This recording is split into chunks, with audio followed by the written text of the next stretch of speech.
పడాల కళ్యాణ్ ఓడినందుకు ఏడలేదు, నమ్మక ద్రోహానికి ఏడ్చాడు. ఈ నెల వచ్చే 12కే వైల్డ్ కార్డ్ ఎంట్రీస్ కు ముహూర్తం పెట్టిన బిగ్ బాస్. హరీష్, ఫ్లోరా ఇద్దరులో ఒకరి గ్యారంటీ ఎలిమినేషన్ రేపు. స్పాన్సర్ టాస్క్ లో బర్నీతో బిర్యానీ పంచాయతీ పెట్టుకున్న సంజన.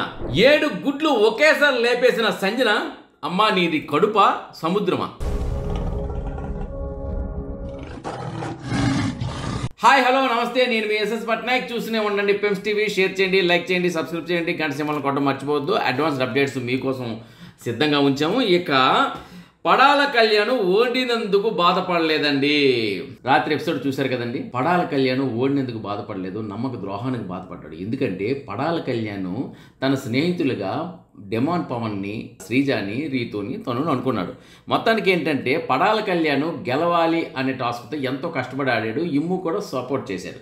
కానీ పడాల కళ్యాణ్ గెలిస్తే రీతు ఓడిపోతుంది అని ఒక చిన్న కుట్ర కుతంత్రంతో స్నేహానికి నమ్మక ద్రోహం చేశాడు డెమాన్ పవన్. ఎస్, అదేవిధంగా తను ఉంటే నేను గెలవను, శ్రీజ తనని గెలిపించే ప్రయత్నం చేస్తుంది కాబట్టి నువ్వు గెలిచి తన తప్పించే అని చెప్పింది రీతు డెమాన్కి. అంటే పవన్ కళ్యాణ్ని, పడాల కళ్యాణ్ తప్పించమని. అంటే ఈరోజు రీతు పడాల కళ్యాణ్ని తప్పించమంది. ఇది ఒక స్నేహం అంటారా? ఇది నమ్మక ద్రోహం కాదా?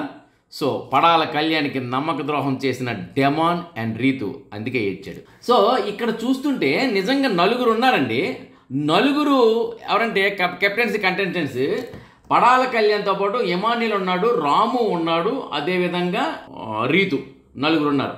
ఈ నలుగురు ఉండేటప్పుడు పవన్కి వచ్చినప్పటికీ ఛాన్స్ వచ్చింది. అంటే పరిగెట్టి వెళ్ళి ఎవరు గంట పట్టుకుంటారో గంట కొడితే వాళ్ళు వెళ్ళి రెయిన్ డ్యాన్స్ చేయాలి. రెయిన్ డ్యాన్స్ చేస్తున్న లోపల ఒక స్క్వేర్ తీసుకొచ్చి స్క్వేర్లో జెండా తీసుకొచ్చి ఒక స్క్వేర్లో పెట్టాలి. ఇది ఆట, అది మీరు చూస్తే మీకు అర్థమవుతుంది. అయితే సరేలే, ఎవరు మమ్మల్ని ఎలిమినేట్ చేయర్లే అనే ఉద్దేశంతో అందరూ రీతు మాట విని మిగతా ముగ్గురు కూడా ఆగిపోయారు ఫస్ట్లో.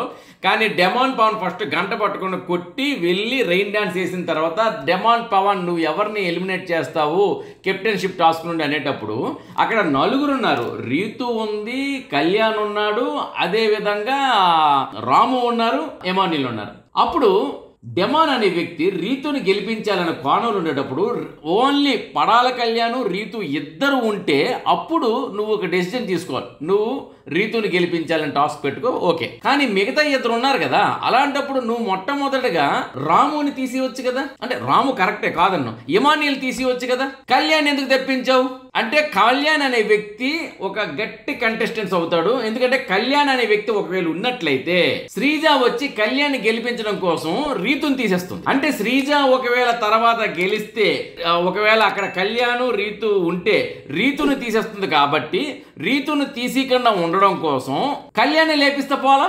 అప్పుడు కళ్యాణ్ లేపిస్తే రీతుకు సపోర్ట్ ఇస్తుంది శ్రీజ. కళ్యాణ్ అనేవాడు పడాల కళ్యాణ్ ఉంటేనే అప్పుడు రీతుని తీసేసి పడాల కళ్యాణ్ సపోర్ట్ ఇస్తుంది శ్రీజ. పడాల కళ్యాణే లేకపోతే అప్పుడు మిగతా యమాన్యులు కానీ రాముని కానీ లేపేస్తుంది అనే ఒక చిన్న స్ట్రాటజీతో పడాల కళ్యాణ్ స్నేహితుడు అని కూడా చూడకుండా నిర్దాక్షిణ్యంగా ఫస్ట్ ఎంత గట్టిగా ఆడి పోరాడి గెలిచి కెప్టెన్షిప్కి ఎలిజిబిలిటీ అయిన కళ్యాణ్ని ఎలిమినేట్ చేసాడండి. కానీ ఈ ఎఫెక్ట్ ఎంతవరకు వెళ్తా చూసారో ఈ వారం అందరూ చూస్తున్నారు. ఇప్పుడిప్పుడే అబ్బాయి వచ్చేసి కష్టపడుతున్నాడు, కెప్టెన్షిప్లో కూడా బాగున్నాడు, సంచాలకుడుగా కూడా బాగా నిర్ణయం తీసుకుంటున్నాడు, ది బెస్ట్ అనిపించుకుంటున్నాడు కెప్టెన్ డెమాన్ పవన్ అని అందరి చేత సహబాష్ అనిపించుకున్న పవన్ ఈ రోజు టాస్క్ లో నువ్వు రీతుని గెలిపించు, తప్పులేదు. కానీ రీతుని ఎలా గెలిపిస్తావు? ఇద్దరు కళ్యాణ్ రీతు ఉన్నప్పుడు నేను రీతు కోటేస్తాను, కళ్యాణ్ ఎలిమినేట్ చేస్తానంటే పర్వాలేదు. కానీ మరో ఇద్దరు ఉన్నప్పుడు కూడాను, మరో ఇద్దరికి తీసేయాలని నా ఉద్దేశం కాదు, ఆ మరో ఇద్దరు ఉన్నప్పుడు కూడా వాళ్ళిద్దరి వైపు వెళ్లకుండా కళ్యాణ్ తీసేటంటే అర్థం ఏంటి? ఇక్కడ తన రీతు కోసం స్నేహితుడిని కూడా చూడ్డు, నమ్మక ద్రోహం చేస్తాడని ఇంక గెలిపిస్తాను అన్నాడు. తను గెలిపించాడు ఒకప్పుడు. అదేవిధంగా రీతు కూడా ఏంటైంది, మన నలుగురం కలిసి ఉందామా, ఈ స్క్వేర్ని అక్కడికి తీసుకెళ్లి పెట్టొద్దు, అలాంటప్పుడు ఎవరో ఒకరు ఎలిమినేట్ అవుతారు, మన ఇద్దరం ఉందామంటే రీతు మాట నమ్మాడు పవన్ కళ్యాణ్. రీతు మాట నమ్మిన తర్వాత ఇందులో కూడా సంచాలకురాలుగా తనూజ చేసింది. సంచాలకురాలుగా ఎవరైతే చేస్తారో ఆ వ్యక్తి ఒక వ్యక్తిని ఎంకరేజ్ చేయకూడదు, అందరిని ఎంకరేజ్ చేయాలి. ఒకే వ్యక్తిని పట్టి అక్కడ పక్షపాతం చూపకూడదు. కానీ తనూజ ఎవరో రీతుకి రీతుని ఎంకరేజ్ చేస్తుంది. అది చాలా తప్పు. అంటే ఇక్కడ కర్ణుడి చావుకి 1,00,000 కారణాలు అన్నట్టు కళ్యాణ్ అనేవాడు ఓడిపోవడానికి ప్రధాన కారణం ఎవరు అంటే డెమాన్ పవన్. అదే విధంగా డెవాన్ పవన్ ని తన కనుసైగలతో శాసించింది రీతు. సో ఈ ఇంపాక్ట్ రీతు మీద తర్వాత వచ్చేసి బర్నీ గారు రంగంలో దిగారు, శ్రీజ వచ్చింది, శ్రీజ వచ్చి ఇమాన్యుయల్ ని లేపేసింది. ఆ తర్వాత బర్నీ గారు వచ్చేసి రీతుని లేపేశారు. ఎట్టకేలకి ఫైనల్ గా రాము, నిన్న నేను చెప్పినట్లే, మొన్నే చెప్పాను రాము కెప్టెన్ అవుతాడని, ఆ రాము కెప్టెన్ అయ్యారు. సో రాము కెప్టెన్ అయ్యారు వాస్తవం, కానీ ఆ కెప్టెన్షిప్ రాము డిజర్వ్ పర్సనే. కానీ రాము డిజర్వ్ పర్సన్ అయినప్పటికీ నమ్మక ద్రోహం జరిగింది కళ్యాణ్ ఓడిపోతే పర్వాలేదు, కళ్యాణ్ ఓడించి గెలవగల సత్తా రాముకు ఉండొచ్చు, నో ప్రాబ్లం, నో డౌట్ అట. కానీ అక్కడ రీతు అనే వ్యక్తి కళ్యాణ్ నన్ను ఏమీ చేయలేరులే అని సినిమాలో చూపించినట్లు రీతు మాట విని ఆ స్క్వేర్ జరపలేదు కళ్యాణ్. పవన్ వచ్చినా సరే మిగతా ఇద్దరిని తీస్తారు కానీ నన్ను తీయడు కదా అని ఎవరు ఎలిమినేషన్ చెప్పు అన్నట్టు చూస్తున్నాడు. పాపం కట్ చేస్తే నువ్వే ఎలిమినేషన్ అని చెప్పేసి అన్నాడు పవన్. అంతే, సాడ్ సాంగ్ అక్కడ. ఇదండి మొత్తానికి ఏంటంటే. అదే విధంగా ఇమాన్యుల్ కూడా పాపం తను చాలా కష్టపడ్డాడు. కానీ మన శ్రీజ వచ్చి ఆల్రెడీ నువ్వు కెప్టెన్ అయ్యావు కదా, అందుకని వేరే వాళ్ళకి ఇస్తున్నా అంది. అది తప్పు కదా. ఆల్రెడీ తన కెప్టెన్ ఎక్కడయ్యాడండి? ఒక్కరోజు కెప్టెన్ చేశాడు, ఒక్కరోజు ముఖ్యమంత్రి లాగా. సంజన కోసం ఆ కెప్టెన్షిప్ ను విడిచిపెట్టుకున్నాడు కదా. విడిచిపెట్టుకున్న ఇమాన్యుల్ ని నువ్వు తీసేయడం ఏంటి? అది చాలా తప్పు కదా. ఒకసారి వచ్చింది ఇమాన్యుల్ కి, ఆ కెప్టెన్షిప్ పోగొట్టుకున్నాడు. సరే, ఆ కెప్టెన్షిప్ తనకు మళ్ళీ వస్తుంది కాబట్టి రావాలి అనుకుని ఇచ్చుంటే శ్రీజ మీద కూడా ఒక రేంజ్ లో పెరుగును. ఈ రోజు శ్రీజకి చూడండి ఓట్లన్నీ పడిపోతాయి, ఘోరంగా ఓట్లు పడిపోతాయి కిందకి శ్రీజకి. ఆల్రెడీ ఇప్పుడు డెమాన్ పవన్ కి పడిపోతాయి, నామినేషన్కి వస్తాడు. రీతు నామినేషన్ ఉంది, కానీ ఈ వారం హరీష్, ఫ్లోరా, శ్రీజ రీతు కన్నా మించిపోయారండి. అంటే ఎక్కడ ఎలిమినేషన్ కి అంటే ఓటింగ్స్ పడలేదు, రీతుకే తక్కువ పడ్డాయి. కానీ రీతు కన్నా ఘోరంగా శ్రీజాకి పడింది. ఎందుకంటే శ్రీజాకి ఇంపాక్ట్ ఏంటంటే ప్రియ ఇంపాక్ట్ శ్రీజ మీద ఉంది, ఇద్దరు కలిపి తీసేయాలనుకున్నారు. సో ఆ విధంగా శ్రీజ దొరికిందని పడింది. కట్ చేస్తే ఫ్లోరాకి ఈ వారం ఫ్లోరా ఆటల్లో పెద్దగా చూపించలేదు, తన మాటల్లో చూపించలేదు, పెద్ద హుషారుతనం లేదు. మరి నిన్న కూడాను ఆటల్లో నేను ఇక బిగ్ బాస్ హౌస్ లో ఆడినానంది, ఇది కూడా మైనస్. హరీష్ వచ్చేసి ఎవరితో కలవట్లేదు, ఆటలాడట్లేదు. పైగా ఈ రోజు నిన్న కూడాను నా కాలు పోలేదని ఆటలాడట్లేదు, ఒక మూల కూర్చుంటున్నాడు. తన ఇక్కడ ఎందుకు వచ్చాడు, ఏ లక్ష్యంతో వచ్చాడు, ఏ లక్ష్యం నెరవేర్చుకోవడానికి వచ్చాడు, అదేమి ఇక్కడ కనిపించట్లేదు. కాబట్టి హరీష్ ని బిగ్ బాస్ టీం తీసేయాలని చూస్తున్నారు. అదే విధంగా ఫ్లోరాని తీసేయాలని చూస్తున్నారు.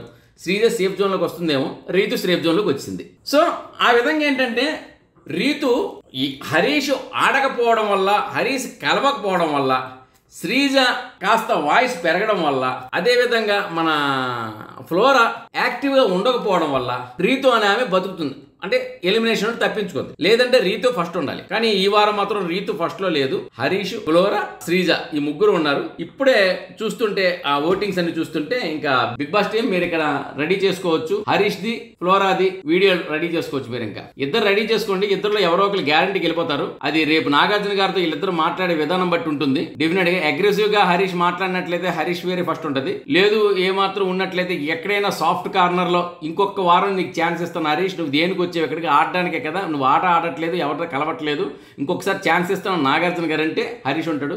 లేదు అన్నట్లయితే హరీష్ ఉంటాడు, వెళ్ళిపోతారు. ఫ్లోరా అయితే ఆప్షనల్గా ఉంది వీళ్ళిద్దరి మీద. శ్రీజ బతికేస్తుంది, ఈ వారం కంటిన్యూ అవుతుందని నాకు ఏదో 6 సెన్స్ చెప్తుంది. రీతు అయితే బతికేసింది, కానీ నెక్స్ట్ వీక్ రీతుకు ఉంటుంది. ఇక గుడ్డు పంచాయతీకి సీక్వెల్ అన్నట్లు అది ఒక సీక్వెల్ కా 2 సీక్వెల్ కాదు, 7 సీక్వెల్ ఒకేసారి వచ్చింది. అంటే 7 గుడ్లు ఖాళీ చేసింది ఒకేసారి సంజన వచ్చేసి ఫ్లోరాతో కూర్చొని మనం గుడ్లు మాయం చేద్దాం అంది. ఎందుకు అంటే నీదో ఇద్దరు కలిపి తినేద్దాం అంటే ఫ్లోరా జస్ట్ నవ్వి అలా ఊరుకుంది. కానీ సంజన వెళ్ళి తన గుడ్డుతో పాటు 7 గుడ్లు లోపలికి తీసుకెళ్లిపోయి స్టోర్ రూమ్ లో తీసుకెళ్లిపోయి గుడ్డు మీద గుడ్డు లాగించింది. 7 గుడ్లు ఒకేసారి తిన్నదంటే ఆ మహాతల్లికి నమస్కారం పెట్టలే. అమ్మా అది నీది కడుపా సముద్రమా నాకైతే అర్థం కావట్లే, అన్ని గుడ్లు ఒకేసారి తినేసావా, ఇక్కడ వరకు వచ్చాను మళ్ళీ అంటావు కెమెరా ముందు, మళ్ళీ వచ్చి బరువు మోయలేను చిన్న ఏదంటే దొంగల జాగ్రత్త బోర్డు ఇవ్వండి అని అంటావు. అసలు ఏంటో అర్థం కావట్లేదు నీ స్ట్రాటజీ. అయినా నువ్వు ఉండిపోతావు, కంటిన్యూ అవుతావు. సరే, ఈ గుడ్డు పంచాయతీ నేను ఎక్స్టెన్షన్ చేయను, రూమ్లో కూడా మర్చిపోయారు. స్పాన్సర్ టాస్క్ అవుట్ అయిందండి, థమ్స్ అప్ స్పాన్సర్ టాస్క్. రేపు చూస్తారు మీరు. థమ్స్ అప్ స్పాన్సర్ టాస్క్ లో ఇప్పుడు ఒక యాడ్ వస్తుంది చూసారా, బిర్యానీ ఒక చేత్తో తినాలి, థమ్స్ అప్ ఒక చేత్తో తాగాలి, తుఫాన్ అంటూ మన షారుఖ్ ఖాన్, జగత్ బాబుది. అదే విధంగా ఇప్పుడు థమ్స్ అప్ ది ఒక స్పాన్సర్షిప్ యాడ్ వచ్చింది. ఆ యాడ్ లో సరిగా ఆడనివ్వలేదట సంజనాని. ఈ యాడ్ లో నన్ను సరిగా ఆడనివ్వలేదు, స్పాన్సర్ టాస్క్ లో నన్ను ఆడనివ్వలేదు, ఈ టాస్క్ లో నన్ను ఎవరు ఎంకరేజ్ చేయట్లేదు అని చెప్తే చాలా ఘోరాతి ఘోరంగా ఘర్షణ జరిగిందట. ఎవరికి? సంజనకి, భరణికి. అది ఎలా గెలిపోయిందంటే పీక్స్ వెళ్ళిపోయింది. మరి ఎడిటింగ్ లో ఉంచుతారో తీస్తారో తెలియదు కానీ ఆ తర్వాత వచ్చేసి గెలడం మాత్రం ఫైనల్ గా సంజన టీమే గెలిచింది. సంజన టీం గెలిచింది కాబట్టి బిర్యానీ పంపించారు గెలిచిన టీంకి తినమని. కానీ భరణి గారు వచ్చి నాకు సారీ చెప్తేనే నేను బిర్యానీ తింటాను, అంతవరకు నేను బిర్యానీ తిన్నాను, బిర్యానీపై శపథం చేసింది మన సంజన గారు. ఇక మరి భరణి గారు వచ్చి బిర్యానీ కోసం సంజయ్ సారీ ఇలాంటివి చెప్పారా లేదా, మరి అమ్మడు బిర్యానీ తిందా లేదా అనేది కొంచెం డౌటే. రేపు చూద్దాం. ఇక వైల్డ్ కార్డ్ ఎంట్రీ ఎప్పుడండి? 12వ తేదీనే, నెల వచ్చే 12వ తేదీనే వైల్డ్ కార్డ్ ఎంట్రీకి ముహూర్తం పెట్టారు బిగ్ బాస్. దీనికి కొంతమంది ఆ వైల్డ్ కార్డ్ ఎంట్రీస్ కూడా కన్ఫర్మ్ చేశారు. అదే మన దువ్వాడ శ్రీనివాసరావు గారు, నీవు విడిచిపెట్టి నేను ఉండలేను అని చెప్పిన దివ్యల మాదిరి గారు ఇప్పుడు విడిచిపెట్టి రావడానికి సిద్ధపడ్డారు. దివ్యల మాదిరి గారు మన సుహాసిని టీవీ సీరియల్ ఆర్టిస్టు, ఆ నలుగురు సినిమాలో రాజేంద్ర ప్రసాద్ గారు కూతురుగా చేశారే ఆ సుహాసిని గారు, అదేవిధంగా టీవీ సీరియల్ మా టీవీలో వస్తారు కావ్య గారు ఆమె, అదేవిధంగా అలేకే చిట్టి పిక్కిల్స్ ఉన్నారు కదా ఆమె. ఈ నలుగురు మాత్రం కన్ఫర్మ్ అయిపోయారు. ఈ నలుగురు మాత్రం వైల్డ్ కార్డ్ ఎంట్రీలో 12వ తేదీకి మనకు దర్శనమిస్తున్నారు. ఇది ఫిక్స్. ఇంకా ప్రభాస్ శ్రీను వస్తాను అన్నప్పటికి కూడా అది కొన్ని క్వశ్చన్ మార్కు. ప్రభాకర్ గారు, ఈటీవీ ప్రభాకర్ది పెద్ద క్వశ్చన్ మార్క్ లో ఉంది. ఇక పృథ్వీ గారు రాకపోవచ్చు అని అంటున్నారు మన కారణం. సో మొత్తానికి ఈ నలుగురు అయితే కన్ఫర్మ్. అలేకే చిట్టి పికిల్స్, దివ్యల మాధురి గారు, సుహాసిని టీవీ సీరియల్ ఆర్టిస్ట్, అదేవిధంగా కావ్య. వీళ్ళకి రాసుకోండి. ఇదండి. ఇక మరిన్ని అప్డేట్స్, కొత్త అప్డేట్స్ రేపు మీ ముందుంటాను. మీకు ఇందాక చెప్పాను ఇద్దరు ఎలిమినేషన్ అవుతున్నారని, హరీష్, ఫ్లోరా. వీళ్ళిద్దరిలో ఎవరో ఒకరని. ఇద్దరైనా సరే ఆశ్చర్యపోకర్లే డబుల్ ఎలిమినేషన్లో.